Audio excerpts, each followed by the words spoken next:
आज हम आपको एक ऐसी फिल्म के बारे में बताने जा रहे हैं जिस फिल्म ने 1978 के दौर में एक नया गोल सेट कर दिया था। ये फिल्म दर्शकों को बहुत पसंद आई थी और यूनिक कॉन्सेप्ट पर बनी हुई फिल्म थी। ये फिल्म ब्लॉकबस्टर भी साबित हुई थी। ये फिल्म थी सत्यम शिवम सुंदरम।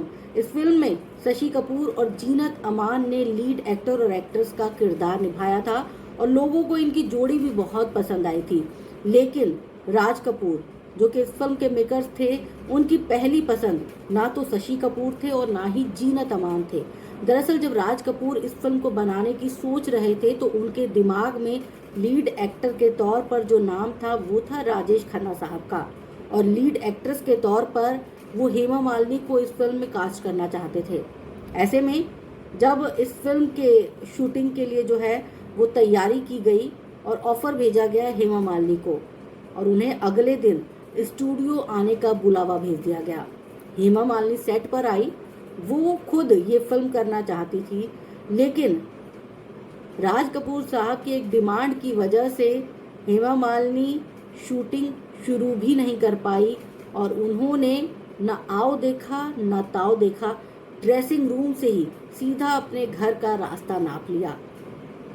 वो इसलिए क्योंकि हेमा मालिनी को राज कपूर ने जब किरदार के बारे में बताया तब तक तो ठीक था, लेकिन जैसे ही उस किरदार के कपड़ों के बारे में राज कपूर साहब ने हेमा मालिनी को बताना शुरू किया तो हेमा मालिनी अनकंफर्टेबल हो गई। क्योंकि इस फिल्म में जीनत अमान की जो ड्रेस आप सबने देखी होगी, जिस किसी ने भी ये फिल्म देखी होगी, तो 78 के हिसाब से वो काफ़ी ज़्यादा मॉडर्न था, या फिर कह लीजिए कि बहुत ओपन था। ऐसे में हेमा मालिनी जो थी वो इस तरह की ड्रेस पहनने में खुद को कंफर्टेबल फील नहीं कर रही थी। हालांकि राज कपूर साहब के सामने ना बोलने की हिम्मत भी हेमा मालिनी जी में नहीं थी। उन्होंने जब तक राज कपूर चीज़ें समझाते रहे तब तक हाँ में हाँ मिलाया, और जब राज कपूर साहब ने उन्हें ड्रेसिंग रूम में भेजा ये कह के कि एक बार रूपा का किरदार जो है वो आप करके सामने आओ कैमरे के सामने, उसी ड्रेस में और उसी तरह का makeup. Hema Malini dressing room में गई, लेकिन ड्रेसिंग रूम से बाहर ही नहीं आई।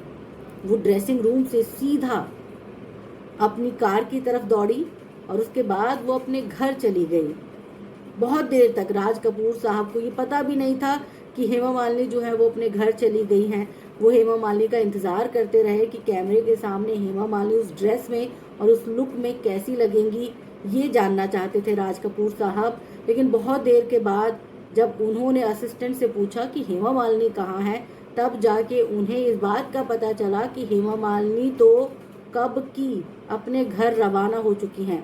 ऐसे में राज कपूर साहब समझ गए कि दरअसल हेमा मालिनी ये सीन करना ही नहीं चाहती थी, इस ड्रेस में कंफर्टेबल नहीं थी, या फिर ये फिल्म नहीं करना चाहती थी।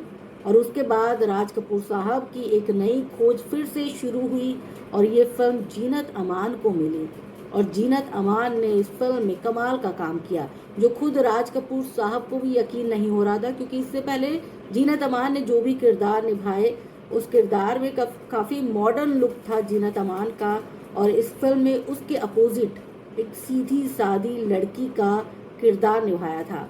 आप सबने ये फिल्म देखी है तो कमेंट करके ज़रूर बताइएगा कि आपको सत्यम शिवम सुंदरम फिल्म कैसी लगी। ये फिल्म जो है वो 1978 में रिलीज़ हुई थी